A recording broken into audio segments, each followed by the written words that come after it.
आज तुळजापूर आणि धाराशिव तालुक्यातल्या बऱ्याच गावांमध्ये पाहणी केली की जी काही अतिवृष्टी बऱ्याच दिवसापासून चालू आहे त्याच्यामुळे प्रचंड नुकसान झालेलं आहे शेतीचं. अगदी फळबागांचं सुद्धा मोठं नुकसान झालेलं दिसतंय. आपल्या मागेच एक पपईची बाग आहे, प्रचंड नुकसान झालंय. आता पंचनामा करण्याचे आदेश तर गेल्या आठवड्यातच आपण दिले होते. पंचनाम्याची प्रक्रिया चालू आहे.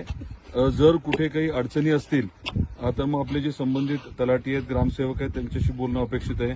कृषी सहाय्यक आहेत आणि त्याच्या उपर जर काही अडचण आली तर सरळ तहसीलदारांना साधा एसएमएस करा.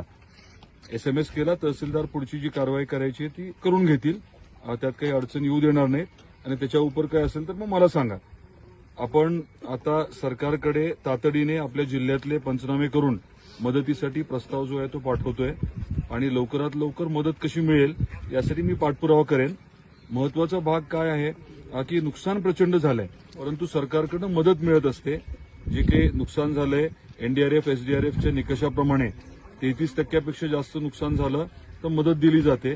जिरायती पिकं असतील तर हेक्टरी 13,600 आहे, बागायतीला काहीतरी 18,500च्या आसपास आणि फळबागांसाठी 36,000 हेक्टरी.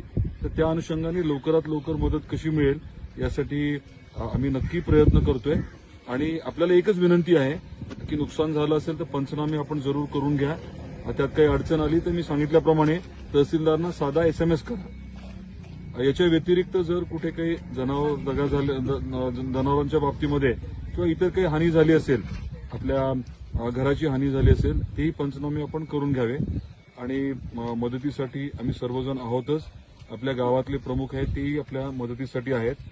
आपल्याला विनंती आहे की नुकसान झाल्यानंतर पंचनामे जे आहेत ते मात्र आपण व्यवस्थित करून घ्यायलाच हवे.